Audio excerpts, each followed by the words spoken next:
Tech for Seniors, episode 72. It is August the 9th. We have about, what have we got, 86 people today watching. Thank you for coming. Thanks so much. We do appreciate you being here.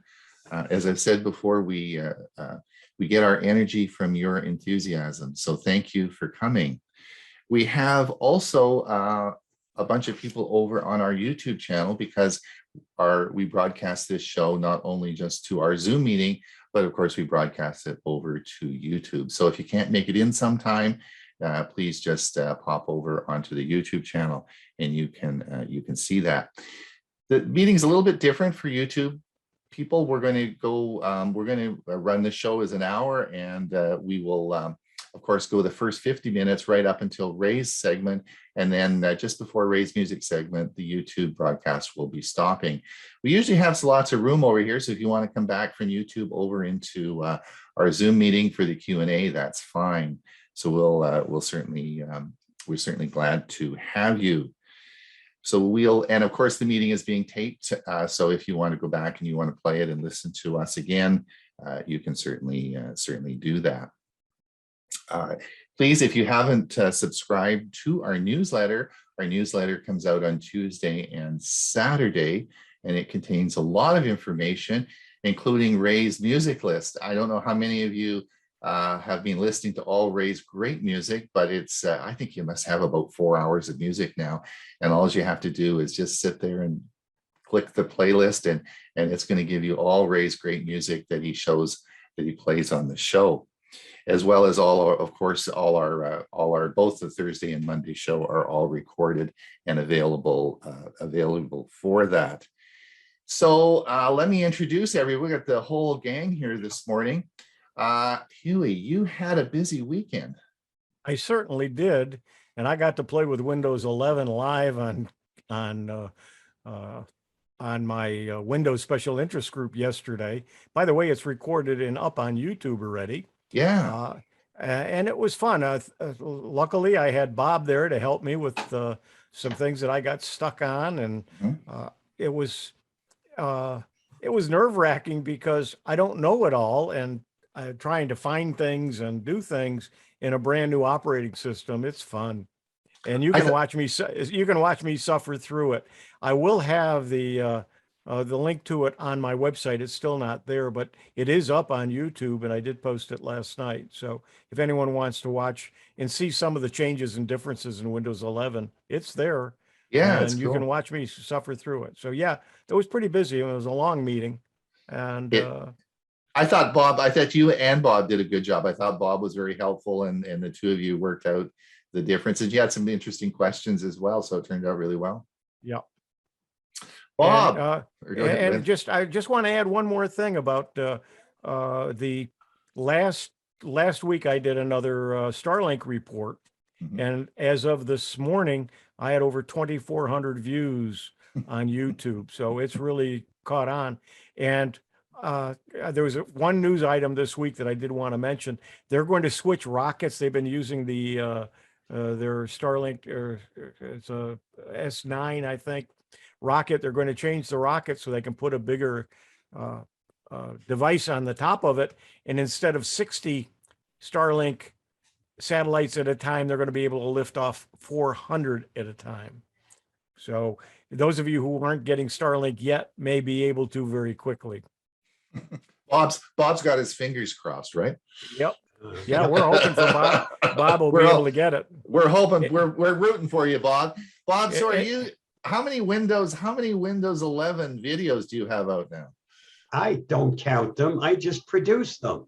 Yeah, but you're a marathon man. You are producing so many videos. Are you going to be the Windows 11 expert, or what's going on? I don't know. I'm using it as my regular computer. So once in a while I go back, but just to answer somebody's question to Windows 10. Right. I'm on Windows 11 constantly. So in 2 words or less, do you like it, or you think it's worth it? I'm not having any problems with it. I know where everything is. So yeah, for me, it's fine. Okay. And it's not that big a learning curve if you swap over. No, it isn't. All right. It's knowing where some of the switches are and to turn things on and off. Right. There are a few. If you don't know, just go to my channel and watch. There's lots of tutorials. And they're good too. All right. Yeah, they're really good. And Dewey, hey, you guys, we have the video everyone has been waiting for. Dewey finally got it done I kept bugging him about this. You're going to hear the infrared barbecue video. This is, everyone's going to want to listen to this. If you want to cook good steaks, Dewey's going to show you how to do that today. Right, Dewey? Not exactly right, because I'm going to tell you a little bit more how infrared works and our own experiences with it. All right. So are we coming over to your house this afternoon for steaks? No, it'd have to be maybe Wednesday or Thursday. Okay. Okay. All right. And Ray, what's happening with you? Well, as you know, we talked on Thursday. I have a Windows 11 computer now. I've got a HP Stream and converted it from 10 to 11. And I come from the school that says, if it's not broken, don't fix it. And I just don't like it. This reminds me a little bit of Windows 8, where it took me about 5 minutes to find the off switch on Windows 8 when it first came out. It was so well hidden. This one is hidden as well, but not quite as much. It only took me 1 minute to figure it out. But a lot of the changes I think they made just for the sake of changing. Right. The security stuff I love. Some of the other stuff, not so much. Not so much. And then Bill and I are going to duke it out next, not this Thursday, but the following Thursday. We're going to have another knockdown tech gadget war here. And so I'm busily getting some gadgets. What are you doing? Are you getting any gadgets? I'm lining up. We're going to have a face-off. We're going to have a face-off. Yes. Should be fun. Yes, it is. We're going to have a big face-off. Well, we'll hopefully see some of the gadgets today. All right. Well, listen, I wanted to just give everyone a few, those of you who looked at our Facebook page this morning will know what I'm talking about. Those of you who haven't looked at our Facebook page won't know. So the first thing I wanted to tell you about was a few articles I posted. One was on TCL. Now, of course, you all know that I talk a lot about TCL TV. It's my favorite TV. Well, what you may or may not know is TCL also makes smartphones, and they have, of course, their new TCL line of smartphones in the United States. But I'm not going to talk about that either, because what I wanted to mention to you was their new set of glasses, the TCL glasses that are out, and these are smart glasses. Now, they're not available in the United States. They've just been released in Australia. Now, unlike the Oculus Quest, which of course many of you have the virtual reality experience, these are really display glasses. And what they do is that you're able to plug them into whatever output device you want, and you can watch the movies with this glass, with your glasses on. And this gives you it's about the equivalent to watching it on a 40-inch screen. So if you lived in an apartment, you didn't have a large screen, or you didn't have a TV, you can use these glasses as an output for your device. And these, I think they're onto something here, and they're doing the test run of this in Australia, and we'll see how it goes. But I think that's pretty cool. Now they are $800, so I'm not going to be running out, Bill, and buying these things and sort of test them out. But I want to let you. But it is really cool, and I mean, if you could put these on and you can wear them, that's pretty cool. And as you know, the Galaxy Watch 4 is coming out this Wednesday. I posted on our Facebook page the links to, if you want to watch the live event. It's on the Samsung's YouTube channel, and the information is there. So the Galaxy Watch 4, and we'll talk a bit about that later on today, is coming out, and there's lots more to. We'll see what the final verdict is on that. And then last but not least was Google's Heads Up feature. There's an article that I put on our Facebook page because, of course, people are walking down the street and they are looking at their Android phone, reading and playing games and talking and not paying attention. So this is an accessibility feature you can add to your phone. And if you are walking along and a car is coming, or you're going to crash into something, it gives you a notification on your phone, heads up. So just to let you know, this is a heads up feature for Android that is available for you. Again, it's on our Facebook page, so you stay safe and don't walk into a car. All right, Bob, are you ready to roll? I think so. Here is the Avast Security News Roundup for the week ending August 6th, 2021. Attackers hijacked Chipotle email marketing account. Mass mailing service Mailgun had one of its largest accounts, the email marketing account for fast food chain Chipotle, compromised and used to target USAA users, Microsoft users, and others with malware. According to anti-phish agency Inky, which detected 121 phishing emails originating from the compromised account. Of those attacks, 2 were phishing scams, which are fake voicemail notifications. 14 impersonated USAA Bank, and 105 impersonated Microsoft. The 2 phishing scams were meant to deliver malware, but the other 119 scams were attempts to harvest credentials. Inky notes that the Chipotle attackers used the same techniques as the SolarWinds attack earlier this year, perpetrated by Russian threat group Nobelium. The threat group compromised SolarWinds' email marketing account and sent roughly 3,000 malicious emails. It is still unclear who is behind the Chipotle attack. For more on this story, see Security Week. Facebook hack victims by Oculus to restore their accounts.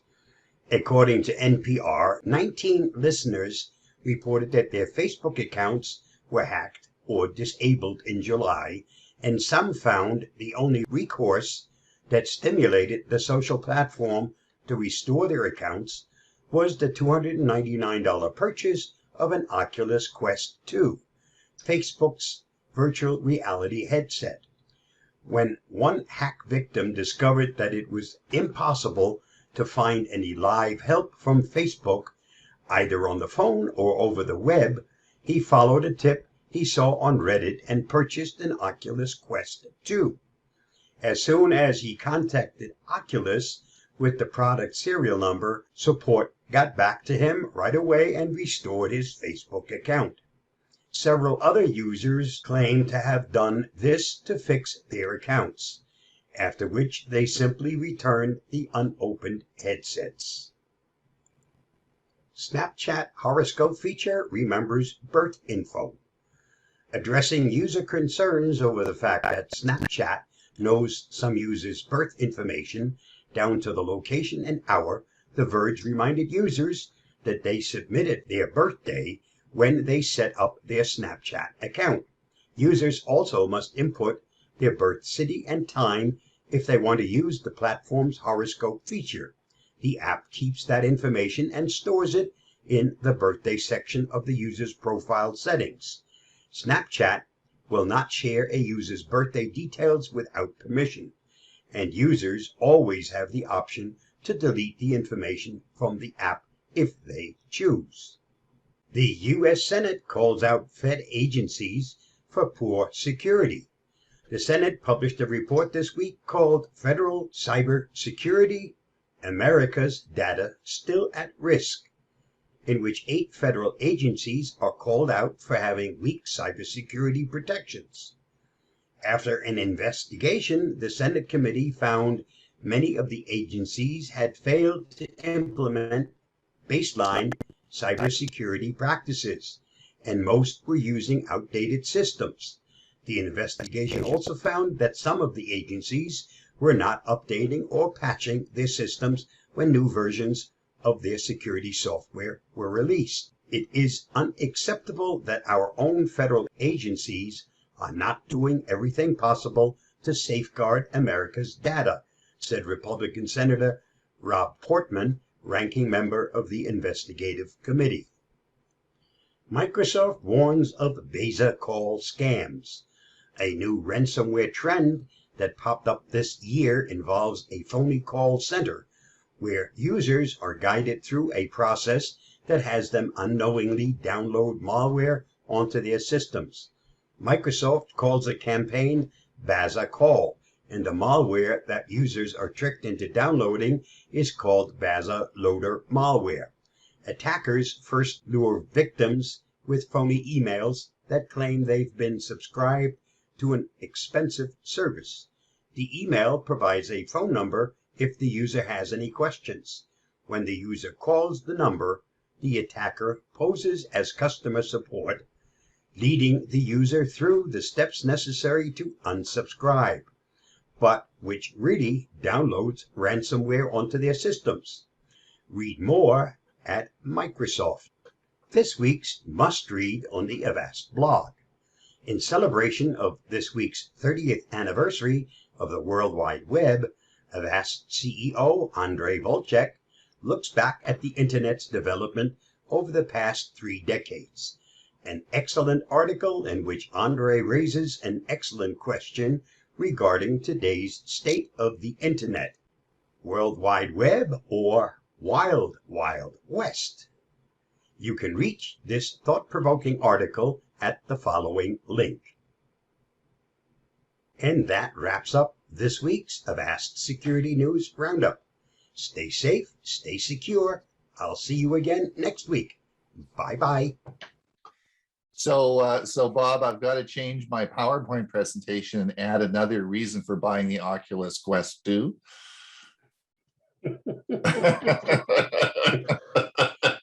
Indeed. Do you want to do your 5 security tips? Do you want to do that next? Okay. Give me 2 seconds to get All over right. to. In this tutorial, we are going to cover 5 security tips that all seniors need to know. The National Council on Aging estimates senior citizens lose about $3 billion a year to financial scams. Senior users form a favorite target demographic because attackers bank on a general lack of knowledge to all things Internet.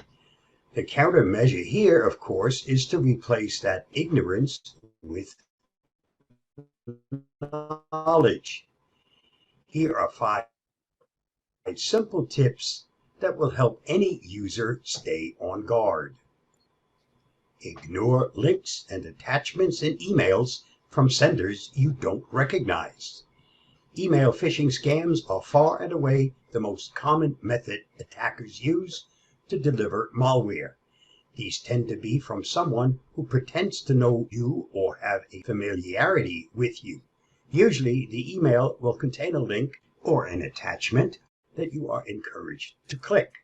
Doing so, though, could download malware onto your system. Once your profile gets infected, the attacker may use your contact list to send out more malware from your account. Ignore calls from robotic or recorded services.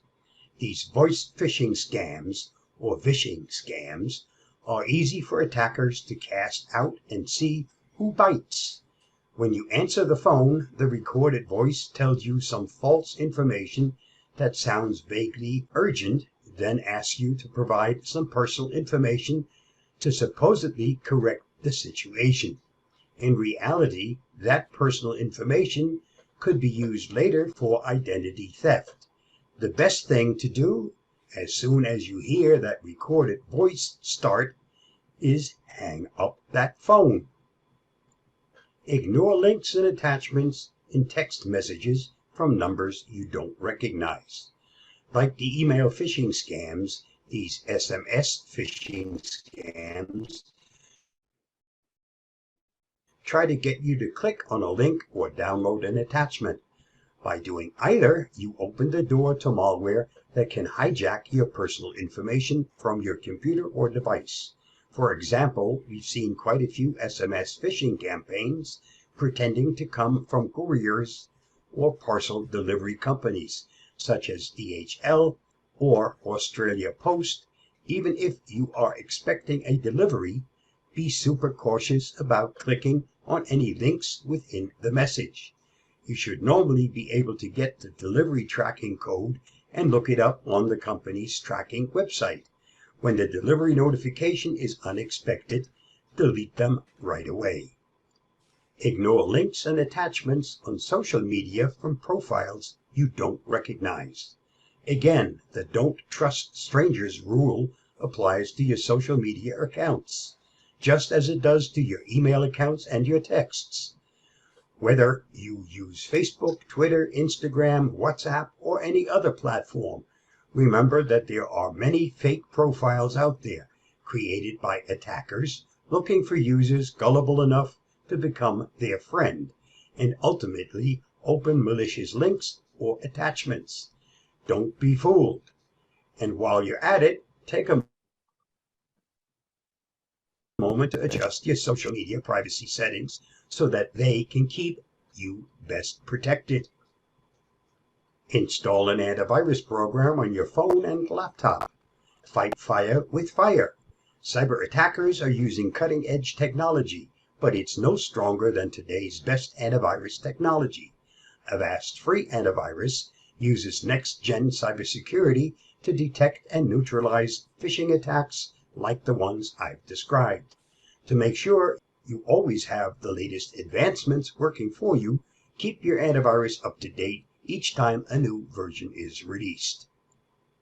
Unfortunately, there are many other types of scams preying on seniors, such as romance scams and IRS or taxation office scams, but they all boil down to the same thing: a con artist trying to trick the user into giving away sensitive information or downloading malware onto their system. The simple rule is, do not trust strangers on the internet. Whether you're a senior or a caretaker of a senior, keep this in mind whenever you are online. In today's technology-based society, seniors need to learn to be more cautious. Verify before you accept things at face value. When not sure about something, the prudent thing is to simply avoid it. Stay safe, stay secure, and I'll see you again. Bye-bye. Thanks, Bob. That was great, and hopefully those tips are there for everyone. And just to remind everyone that for your Facebook security settings, Hewie did an excellent job. The last did a 3-part series on Facebook settings for security, and those are all in our previous taped versions. So he did a very good job. So you should review those and look at your social media settings. Now, the time everybody has been waiting for. This is the at least the time I've been waiting for, and I have not watched this whole video. I've been waiting. I'm going to watch it with you as well. This is where Dewey is going to explain about, because I do a lot of cooking and barbecuing, and so I'm interested in what he has to say. So here we go with we're going to see Dewey's new barbecuing, I guess, technique, or we will see what he has to say.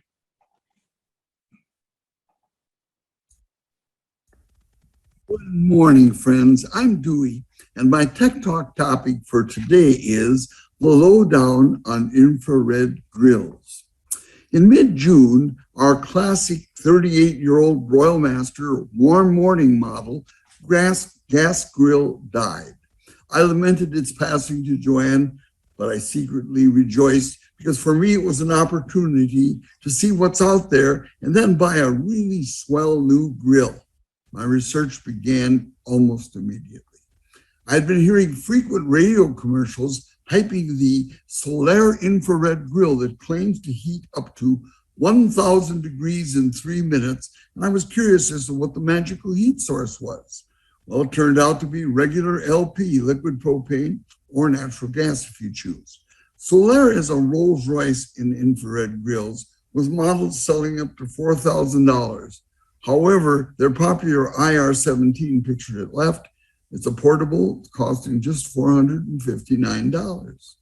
I Googled Weber, a big name in grills, and learned that Weber doesn't make an infrared grill. Surprising. I then Googled gas grills infrared, and the first name that came up was Charbroil. Turns out that Charbroil, which is located in Columbus, Georgia, is huge in infrared grills with their patented true infrared technology.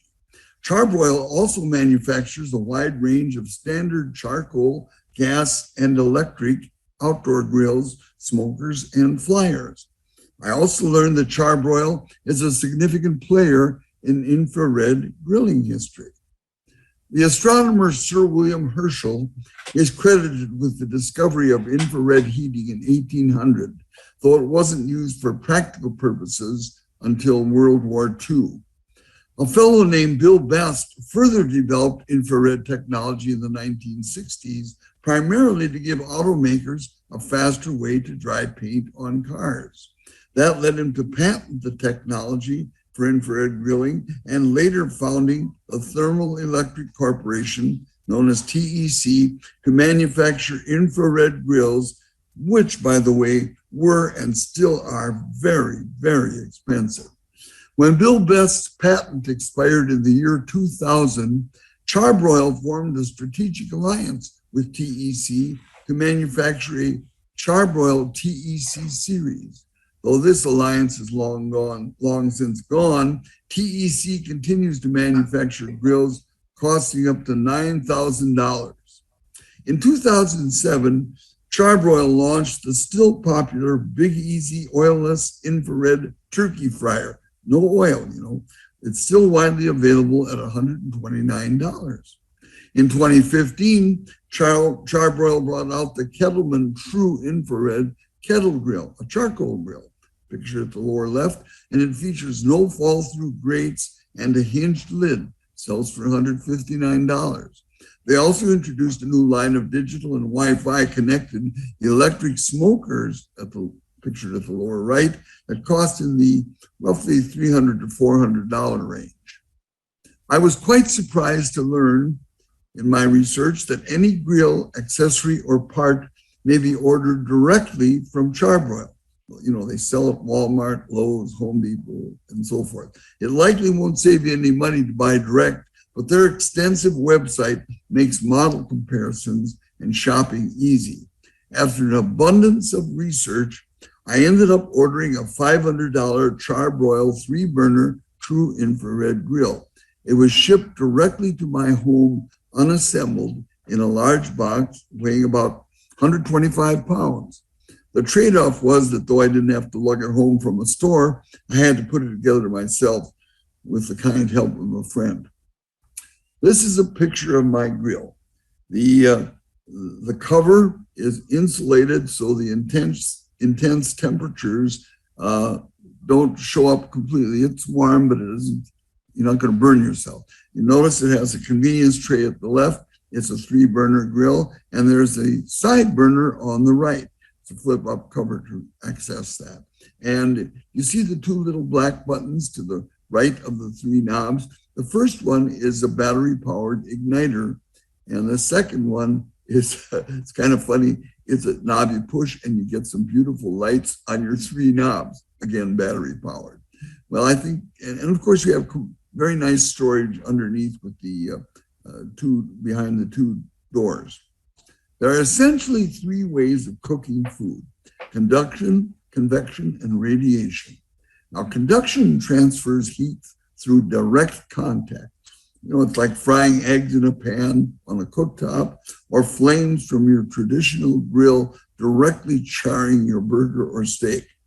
For your information, this is also the slowest method of cooking because the food is cooked from the outside in. Convection combines conduction and circulation to move heat by a fluid such as water or air. Boiling an egg in water or doing a turkey in a deep fryer are good examples. Convection also occurs in appliances such as air conditioners, radiators, refrigerators, and hot air popcorn poppers. Infrared, which is also abbreviated to IR, it's the 3rd way of cooking food, and the technology is used in infrared grilling. I'll help you to understand infrared grilling by comparing it to grilling as we know it.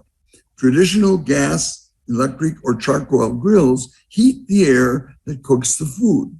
An infrared grill, on the other hand, uses the same fuels, but instead heats an emitter plate, which radiates intense heat that cooks the food. Infrared radiation is totally safe for food and people. For example, each of you are now radiating heat to your surroundings, roughly equal to that from a traditional 100-watt light bulb. Bet you didn't know that. By the way, microwave radiation is a second way of using radiation to heat food. There are many emitter plate designs used in infrared grills. This is Trademark's True Infrared Basic Design. From top to bottom, you can see, first of all, it's kind of a bad picture, sorry about that. You can see the steak, and right below it, the thin black wavy line is the porcelain enameled cast iron cooking grate. And the red ripply part right below that is the stainless steel infrared emitter. It completely prevents any flame from directly getting to the meat. And you see the stainless steel gas burner with flames. It looks like feathers, but those are supposed to be the burners with flames.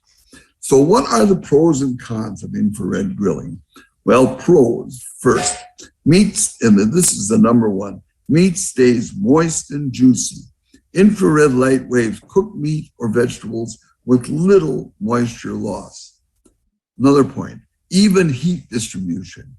Infrared grills distribute heat evenly and don't have hotter or cooler areas. Third point, no flare-ups or charring. There is never an open flame, and fat drippings are vaporized, adding to flavor in the meat in cooking. Cons, things against it. No flare-ups or charring.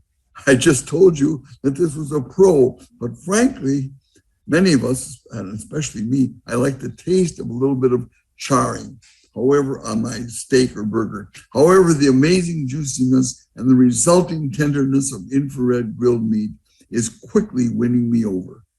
Another point, infrared grills are way more expensive, but not necessarily at charbroil.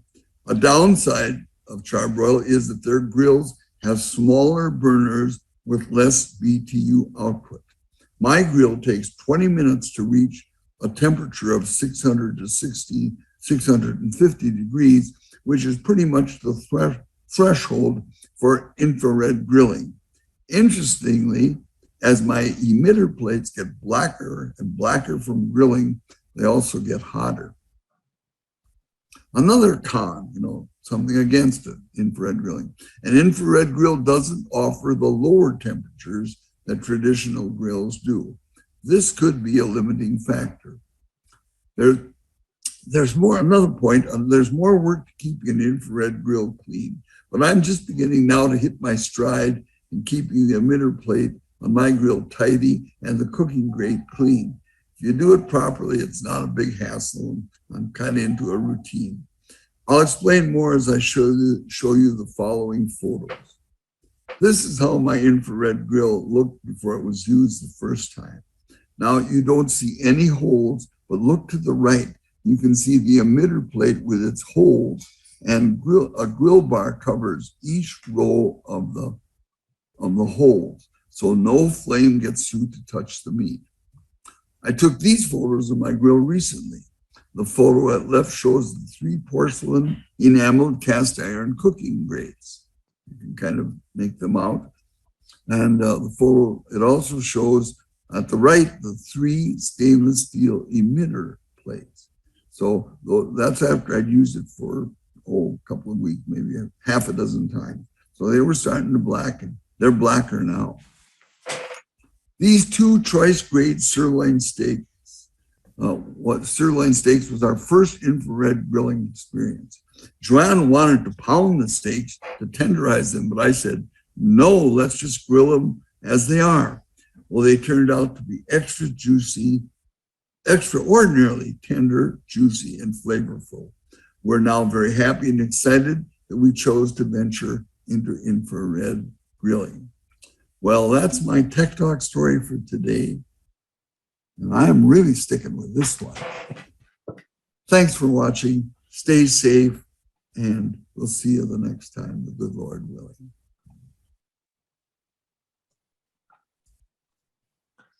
Oh man, I just got to have a steak tonight. This is going to be crazy. Oh wow, that was great, and we're all coming over tonight for steak.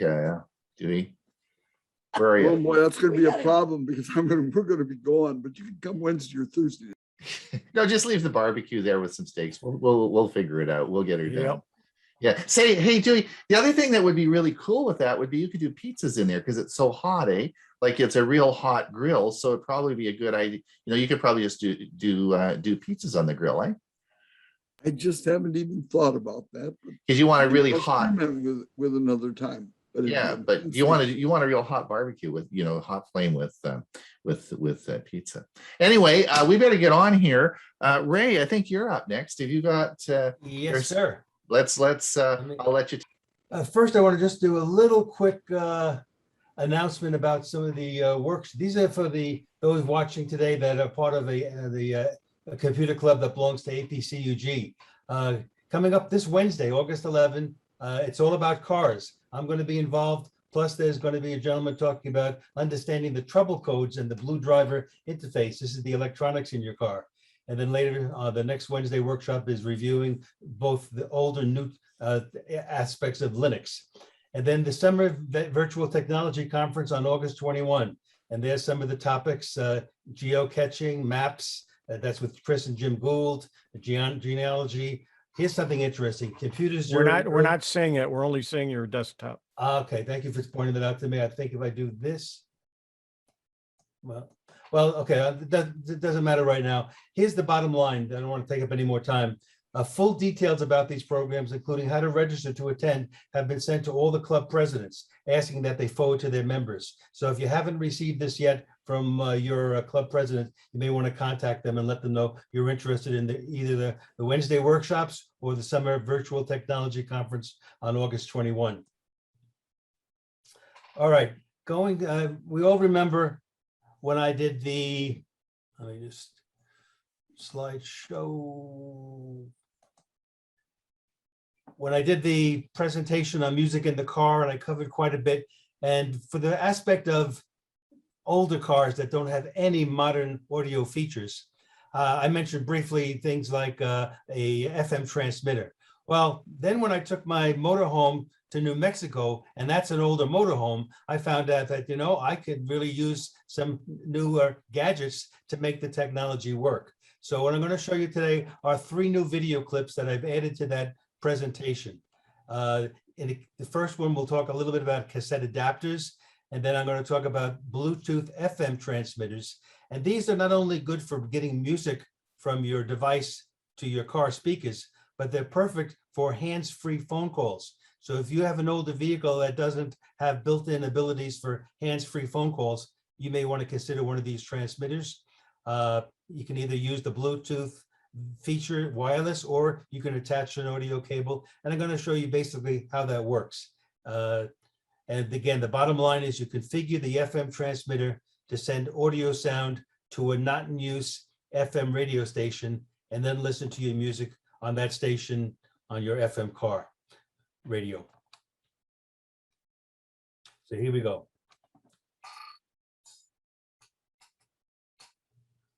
Okay, folks, now we're going to move on to a vehicle that is so old. This is my 20-year-old motorhome that the fancy entertainment system consists of an AM/FM radio and a cassette player.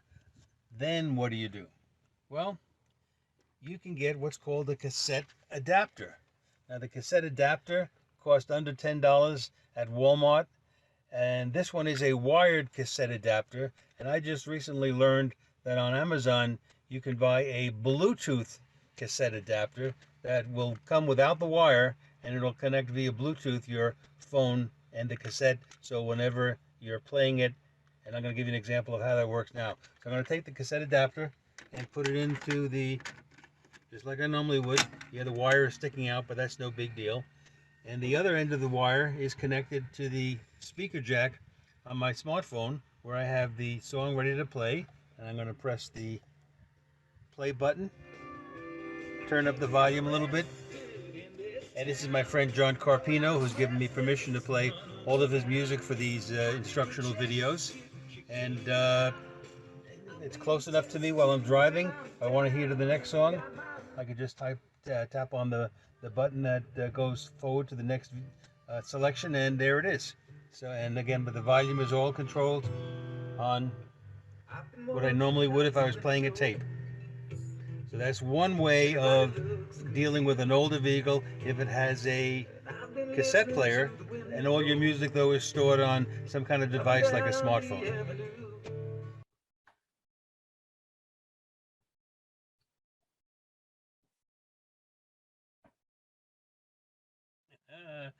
All right, the next item and type of device I'm going to talk about is called an FM transmitter. Now, these have been around for a long time. I had one probably close to 30 years ago. They were analog in those days, and they really didn't hold the station very good. What does an FM transmitter do? It takes the signal that you're sending to it to an unused FM radio station. So we know on the FM dial, there's lots of stations that are not broadcast on, depending where you are. You can then direct the signal to go to that station and hear it through your FM radio. So this particular device I liked. It has the ability for me to play a flash drive with music on it.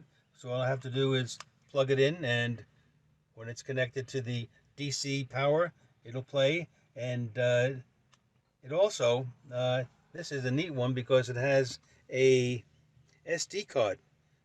So I can actually put all of my music on a SD card like this and have it plugged in, and it'll play. The problem with this one is when I have it plugged in over here, it's in my gear shifter is in the way.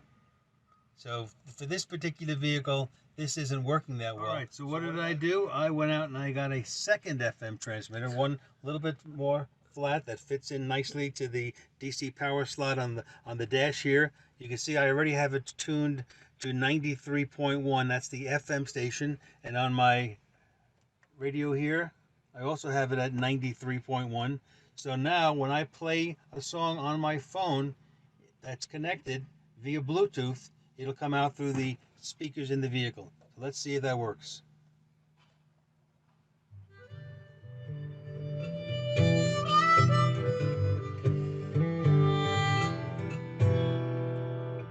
I've been watching out my window. Everybody looks confused. John sounding very good. So this now is really close to me as I'm driving. If I want to go to the next song, just a matter of tapping the forward button like that, and it brings up the next song. And I can see on the phone, it's called It's About a Love. And this particular app I'm using actually gives me the lyrics. So, but I should be watching the road, not the lyrics as I'm driving. So that's how an FM transmitter works. You pair your phone with the transmitter, and whatever unused station in your area is not being used for a regular FM signal, you're able to play your device through that.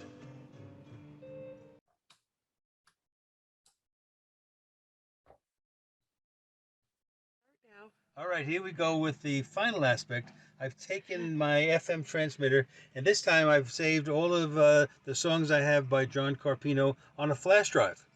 And I've plugged the flash drive into the center button here. The other two actually are for if you want to charge something. Let's say you want to charge your phones or something else, you can plug in here. But the middle one will now actually read the information that's on that flash drive.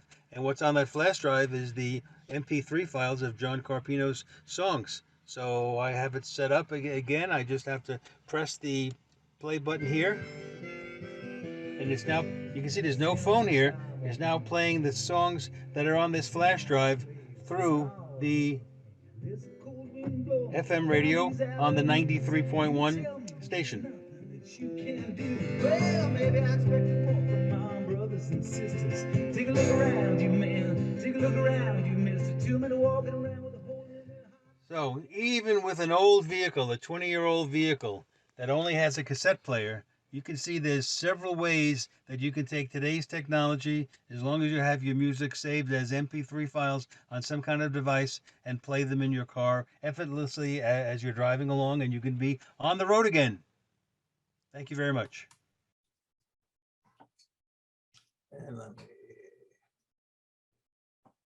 Okay, and we're back. Thanks, Ray. That was great. Wow, that's some pretty cool stuff. And you'll be back in a second with your music segment. I just want to In light of the Galaxy 4 watch coming this week, I wanted to just give you my assessment of the summary of my assessment of the Fitbit Sense. So let's see where we go with that. It's Ron Brown with Tech for Seniors. You know, 6 months ago, I purchased the Fitbit Sense watch and made a video about it. Today, the misunderstood Fitbit Sense revised my opinions after 6 months. Now remember, if you like this video, please click the like, and we'd sure appreciate it if you would subscribe to the channel. It really helps us continuing to make videos like you're seeing today. Thanks so much. Now in this video, I'm going to talk about 3 things I like about the watch, and I'm going to talk about 3 things I hate about the watch, and then I'm going to give you some suggestions. So let's get on with it. Here are the 3 things I like about the Fitbit Sense. I like the beautiful AMOLED display. It is a gorgeous watch and has a really brilliant display. I thought when I purchased it, I would have it as a always on display, but realized I like the intermittent display, which of course gives me more battery life. Since I leave the watch on all the time, I was very paranoid about the watch face scratching. So I purchased some covers that go over top of the watch. These are plastic, they work very well and are not that expensive. I will leave a link in the show notes below on the Amazon link. I didn't change the original face on the clock and kept it the same. I do like the battery. The battery is an excellent battery, and as I discussed in the video, I usually charge it every morning while I'm in the shower for about 20 minutes. I like the health monitoring aspect of the watch. I'm not going to go into details on all the things that it does in monitoring it, as that is in the original video. But all in all, I think that the health monitoring works very well. You do have to wear this watch on a 24-hour basis because the health monitoring is done through the evening and night.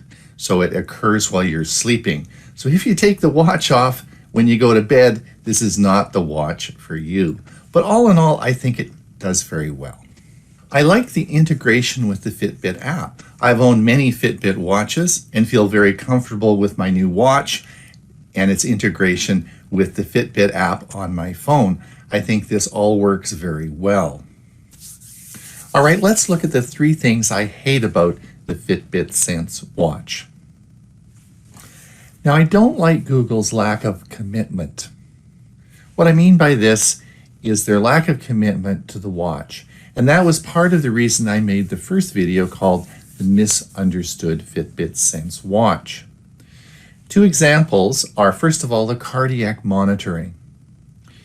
The ECG feature was not available on the watch when it was released. It first was available in the United States, but this is a watch that is sold globally. In Canada, it wasn't available until about 4 months later, and there was no product support or any information on any of the forums regarding this. This was very stressful because, of course, that's one of the major reasons people buy this watch. And in fact, last week I had an email from Australia and they were complaining it still hasn't been approved in Australia. So come on, Google, if you're going to sell this watch globally, you need a commitment. The second thing that is a lack of commitment is their ability to use this in conjunction with your phone. Now, your phone is paired to your watch through Bluetooth.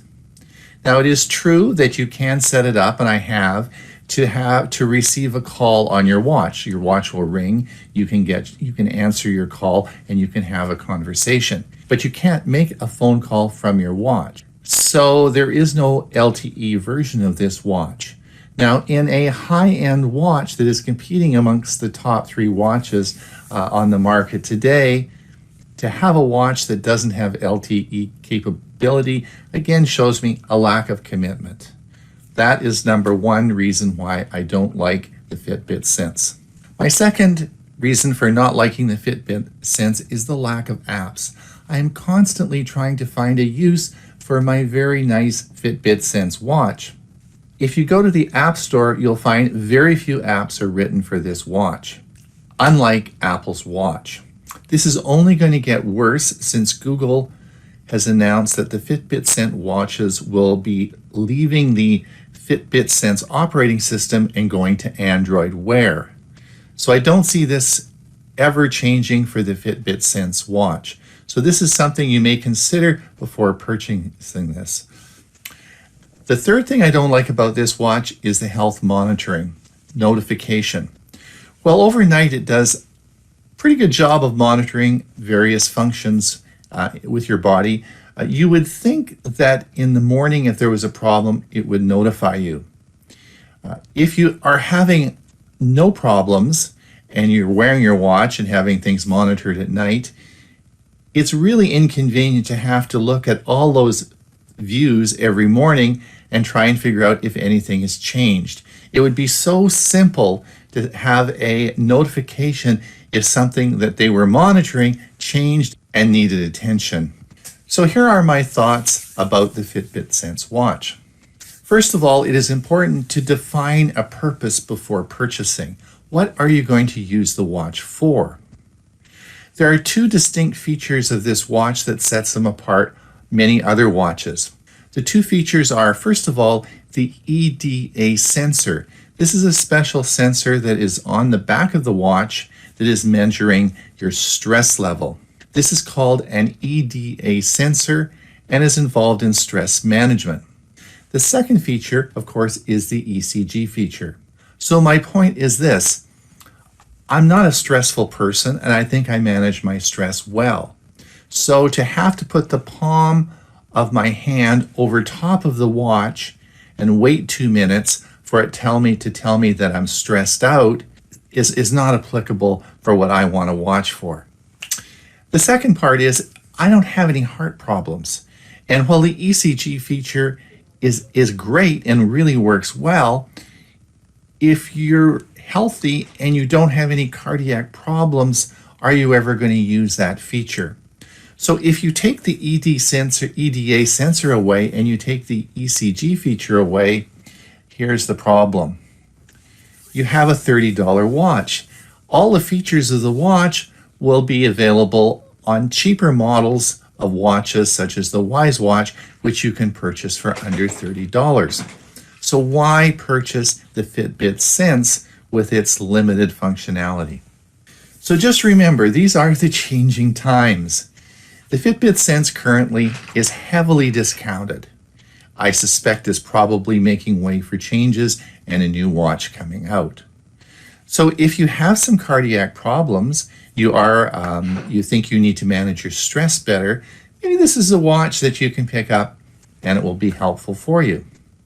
Remember, the Fitbit line is all going to be replaced with Android Wear. We also have blood sugar monitoring coming. So it is so important for you to define the use of the watch before you purchase it. It's Ron Brown with Tech for Seniors. Please click the like. And if you want to see more, to subscribe. Thanks a lot. Till we meet again. Bye now. All right, Ray, are you ready to roll? Here we go again. Yes. Yeah. All right. While you're doing that, just I want to say goodbye to those people on our live stream.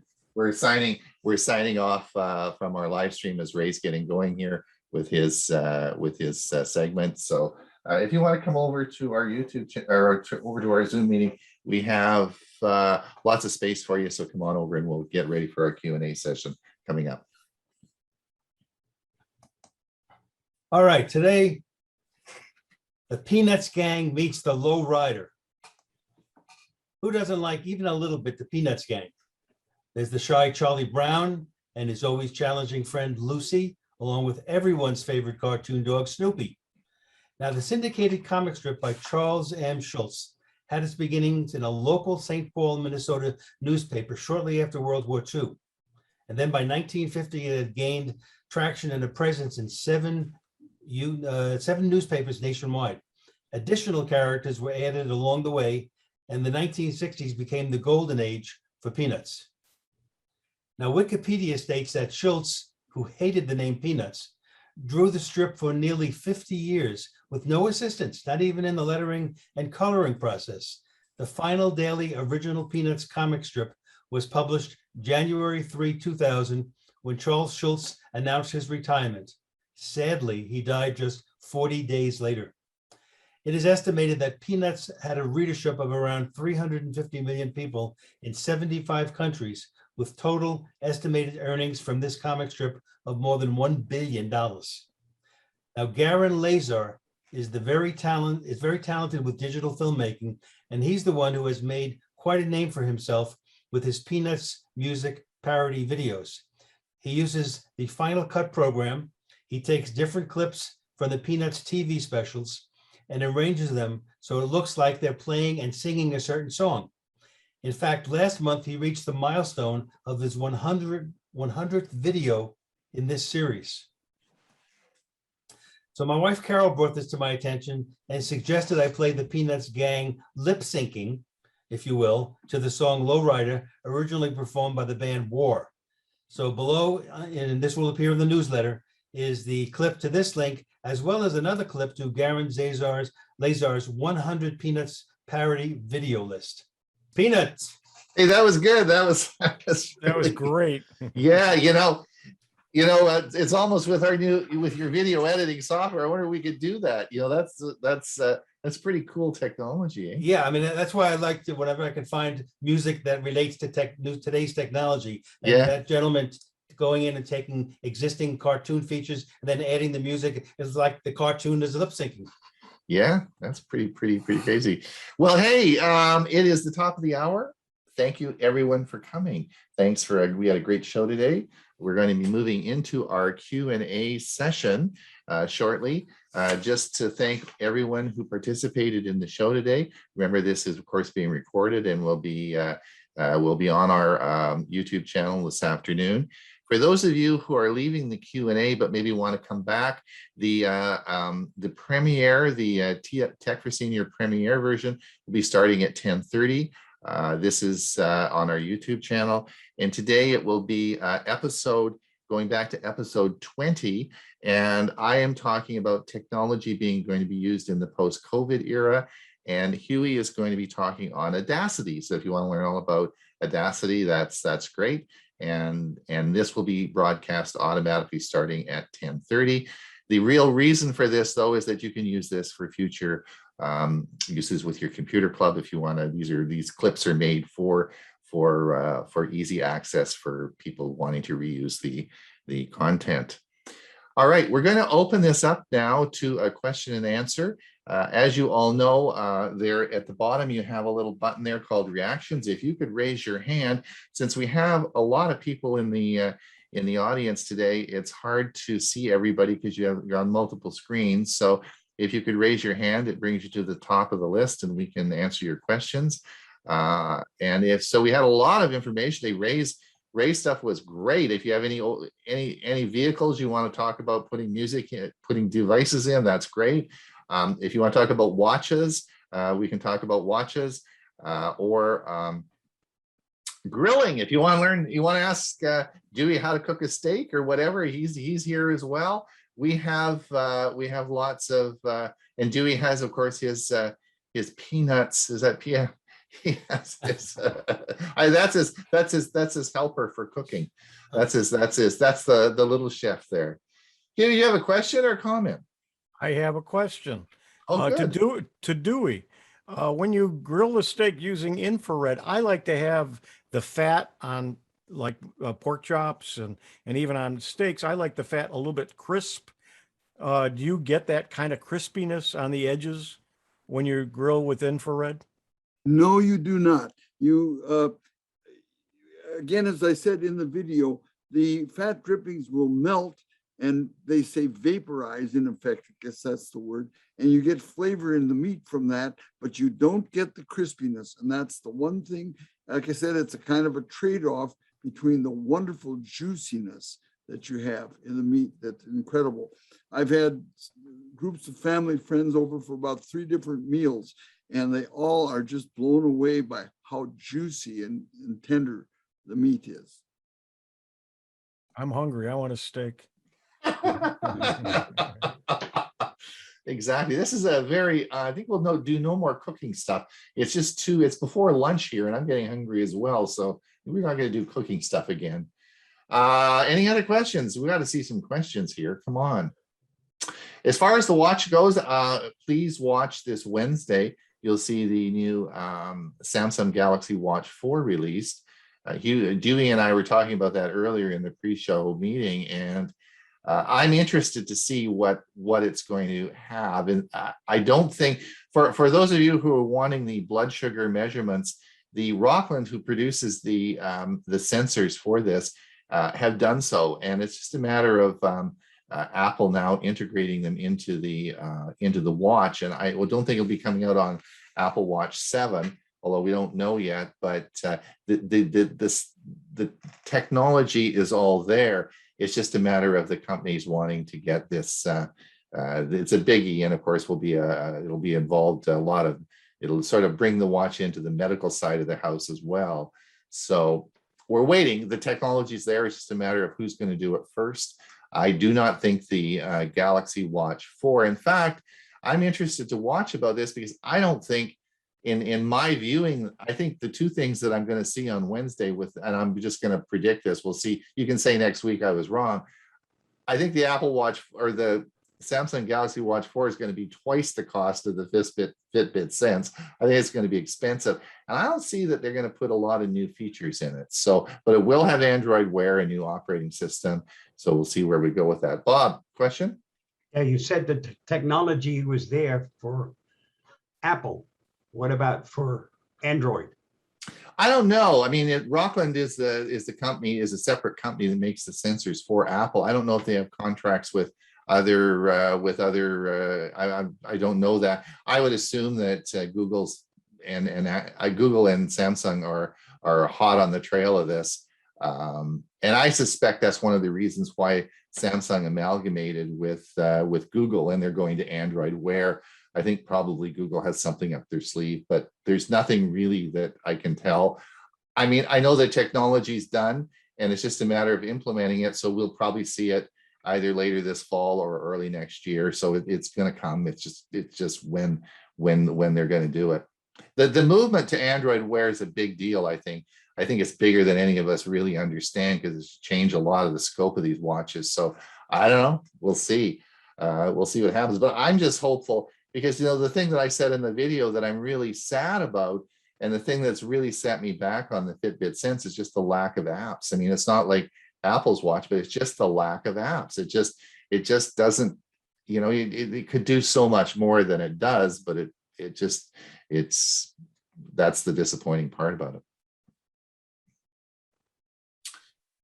So questions, come on, we've got to have some questions, you guys. Otherwise, I'm going to put Dewey singing. You'd be sorry. Yes, go ahead, Carl. Unmute yourself. Oh, Yes. am I up? Okay. You are. All right, very good. I wanted to say I enjoyed the presentation. It was very informative. I'm a technical guy, so I really like the Hewie's research into that. In the meantime, I've been looking at buying one of those infrared grills from Lowe's, but I'm going to wait till after the fall season when they'll go probably $100 off. But in the meantime, the grill I'm using, I'm holding this up. It's a cooking grill kind of plate. It's I used to have one that years ago was made out of cast iron, heavy and very difficult to clean. This one I bought at Costco. The brand on there is Rock. I don't like the size particularly. It's bigger than what I need, but it's 18 by 12. But what I find, it has a lip around the edge, so it'll keep the grease from pouring off if you're cooking. I love it for cooking steaks. And I particularly like it because I can cook vegetables alongside it at the same time, especially white onions or any kind of vegetables. And that's what I've been using with the grill I have now, because the grill is really wearing out. And I find that I got used to doing, it's kind of like what Hewie was saying, it's it's indirect heat, but it's serving me in the meantime till I decide what infrared grill I want to get. I just wanted to pass that on, something to consider grilling indirectly. So Carl, you'll have to give us an update when you get it in the fall. You have to give us an update on how you're doing, and maybe we can come over to your house for some steaks.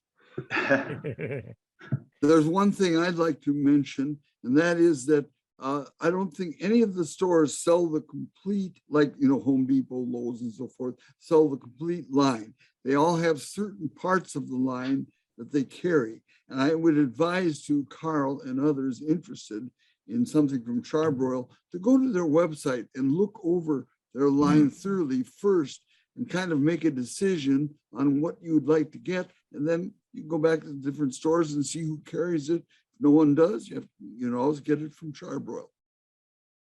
Yeah, one consideration for me, I'm single, and is the space. I like the fact that I can put a small cover over it. I had a larger grill with more burners, and you have this huge cover that you have to put on and off.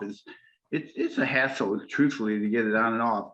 So I like the one I have now. It's from Lowe's. I don't know that Home Depot sells the Charbroil. I think it's exclusive to Lowe's, but I like the one I have now because the shelves on the side flip down.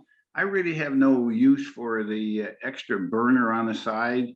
To me, it's, I don't know, just not very valuable. But I do like that I can put the grills up. So if I buy infrared, I'm going to try to transfer the sides that flip down and make it much more compact, because I don't really need that extra burner or ice bucket or anything like that. But that's a good tip too from Hewie.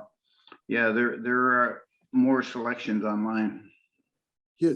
Anyway, Lowe's does sell one portion of their line. And by the way, the grill like mine, it comes in versions from 2 to 6 burners. For the most part, there's one that carries 10, but that's a bizarre looking beast. Anyway, it's so the 2 burner one doesn't have a side grill. A side burner. I don't need the side burner either, and I didn't particularly want it, but it's part and parcel of the model I bought. Yes, indeed. Does anyone else have a infrared grill? I don't know if anyone. I don't. Bill, what do you use for barbecuing? You've got. You must have some. Go ahead. You're muted.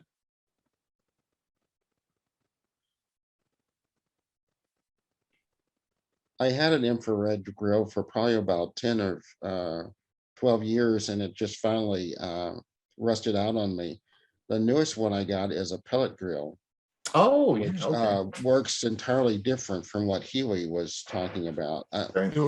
Dewey. Dewey, I'm sorry, Dewey. You get confused as well. I don't feel so bad. So did Carl. And like Dewey, it's a learning curve, and it doesn't get the highest temperature it'll get is 500 degrees. Right. Remember, I said you need to reach 600 to 650 for true infrared grilling. Right. Yeah. And the old grill that I had was a 2 burner, and it was kind of like the one Carl was describing. And I was hoping to keep it, but when I got ready to move it to replace it with the newer one, it just fell apart. It had just rusted out completely. And it had a cover on it and everything, but sitting outside is not the best. If you can get them in a place where they can be covered, they will last a lot longer. But they did really make good food. I'm a little on the fence on my new one, but anyway, it is what it is. The thing I thought about pellet grills was there's a lot of work. It seems like you got to be adding this and doing this and. Well, the cleaning process is kind of bizarre. You have to vacuum out all the ashes and stuff occasionally, but more than the case, I use mine at least 2 or 3 times a week. So about every 3rd or 4th time I'm having to get the shop vac out to vacuum out the ashes and stuff. Mm-hmm. Very interesting. I could add that the 3 grill plates, the top black plates on my grill are very heavy. the three together weigh about 16 pounds. But then the emitter grill, the emitter plates below them are relatively light, maybe a pound apiece. And charbroil does provide a particular tool for kind of scraping out the grooves and just dumping it. It's mostly dry stuff. You don't have to really make it really clean. In fact, it's better if it's a little dirty. Like I said, the grill will eventually get hotter and hotter. Yes, and so if Dewey, if you just cranked it up to high like we often do on our barbecue just to clean it off, does that work the same? Can you do that just to crank it up on high and then you don't actually have to clean the grates afterwards? No, first of all, that is recommended by charbroil to do just that for maybe 5-10 minutes, whatever. But I think the main thing is I just use a little, not metal based, but kind of plastic based scrubby to scrub the grill bars and make them clean. And then one thing that I didn't mention in my presentation is that it's good to have a can of spray high temperature oil, like spray canola oil, to first you use it first to season both the emitter plate and the grill plate, but then you can use it periodically. It will keep the meat from sticking to the grill plate. Thanks so much. Well, listen, it is about almost 20 after the hour. We've had a good action-packed show today. Let's close the meeting now. Thank you everyone for coming. Don't forget that in 10 minutes, the YouTube premiere will be going, and I'll be talking on the post-COVID technology, and Hewie will be talking on Audacity. And we'll certainly see everyone on Thursday for Tech for Senior Live. We should have some fun there. Ray's going to join us, and we will we'll have some, we'll talk about there's some interesting technology happening, and we'll know all about the Samsung Watch 4, which I'm going to talk about on Thursday morning. We'll see the reviews and everything that's out. And then of course, we'll see everybody back here next Monday. So thanks for everyone for coming, and we will see you soon. Bye now. Bye, everybody. Thanks Bye-bye. for coming.